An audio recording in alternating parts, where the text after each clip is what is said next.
Chapter 20. Georgia. The tears nearly froze on my face as I hurried out into the street. It was so cold, but I hardly noticed given how emotional I was. I didn't know what had just happened, but I knew there was no coming back from it. The way I had just spoken to Seth, there wasn't a chance in hell he was ever going to want to deal with me again. And I couldn't blame him. After the way I just acted, I knew I had well and truly blown up any chance of anything happening between the two of us. I stuffed my hands into my pockets, but the snow was already biting at my cheeks and lips. My skin was aching beneath the freezing cold, and the thought of walking a few blocks home to get to my place seemed impossible right now. "Georgia!" I heard his voice behind me, but I kept my head down and ignored it. I didn't want to talk to him right now, not after what had just happened. All of this was such a mess. I just wished he would take the money back so we could be well and truly done with this and I could just move on with my life, but holding on to the cash he had rightfully earned just felt wrong in so many ways. I wish there was some way I could go back in time and tell him not to do all of this for me in the first place, but he would never have listened. No, he was too kind for that. Too kind and too sweet, and I had just blown things up between us by telling him that I didn't believe in the romance in those books he was on the covers of. What must he have thought of me? I tried to keep pushing forward, but the snow was too heavy.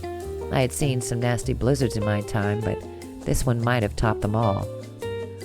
All at once, I felt a pair of arms around me. It was him, holding me close, pulling me against his chest. "Georgia, you can't walk home in this. You'll freeze," he protested. As much as I wanted to shrug him off and prove him wrong, I knew he was right. I paused for a moment, not saying anything, but then turned to face him. "Come on. Let's go back to the store," he told me softly, his arm around my shoulders. In truth, it was the last place I wanted to be right now, but what choice did I have? He steered me back toward the store, and as soon as we stepped inside, I could feel the prickling of pernio all over my face and hands. I rubbed them together and headed to the break room to make something warm to drink. Well, that, and to give myself some space from that man who sent my head spinning 100 different directions at once. As I turned on the coffee machine, I heard a mumbling from the next room, and then he turned it up so I could hear the weather report as it played out. "Experts are advising people to stay indoors as much as possible and to avoid roads at all costs," the announcer told the audience. "This is one of the biggest snowstorms to hit the area in several decades, so take all the precautions you can and have a Merry Christmas."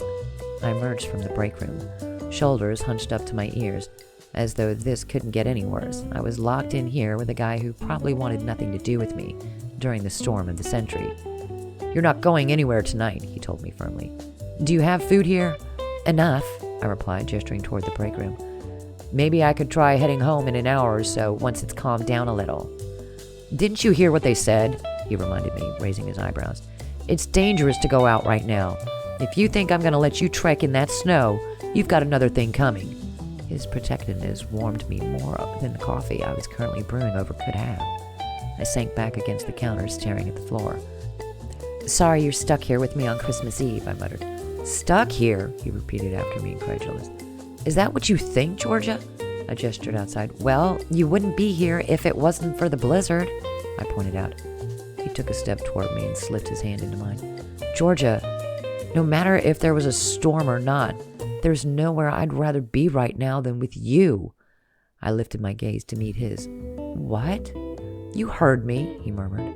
"I wouldn't want to be anywhere else if it meant I couldn't be close to you. I want to be with you, Georgia, and I don't know what it's going to take to get you to see that." My head spun. He sounded sincere, his voice burning with earnestness, as though he needed me to understand this more than anything in the world. "What do you mean?" I whispered. I just couldn't believe what I was hearing. I wanted to, of course I did. I wanted to believe that he was actually interested in staying here with me, but why would he want to? He had the whole world out there waiting for him, dozens of women who would have fallen over themselves for a chance with him. I just didn't get why he would waste that time on me instead. "Exactly what I said," he replied simply. I swallowed hard. "But what about the modeling?" I asked him. "What about it?" he replied with a shrug. "It was just something I did on the side to make a little extra money on top of the event planning. I never intended it to be a career. It was easy to keep up with when I was traveling, and it gave me excuses to travel to parts of the country I never would have found before. But all those women, all that attention, it's just part of the job, Georgia, he murmured, squeezing my hand a little tighter. If I wanted all of that, I would have made it a full-time thing, and I would have announced it everywhere I went, but I didn't, because that stuff, that's just part of the job. It's not what I wanted from it. I just thought if I could use it to help you, then it might all be worth it. Those words hung in the air between us. I bit my lip and stared up at him, with those eyes that looked as though they were laced through with tinsel. When he talked like that, those perfect words spilling from his lips, I could feel something inside of me shifting, something that had long been stuck in place beginning to move. You have to understand, he continued, his fingers winding around mine.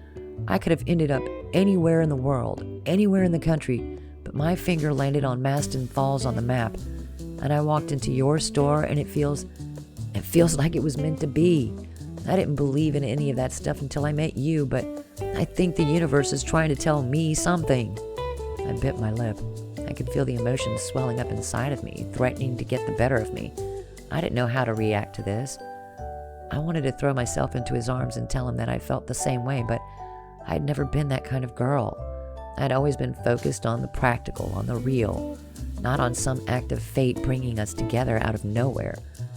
I've never really been with anyone before, I admitted after a long pause. I felt so stupid saying it out loud like that, but he needed to know before he started saying anything he couldn't take back.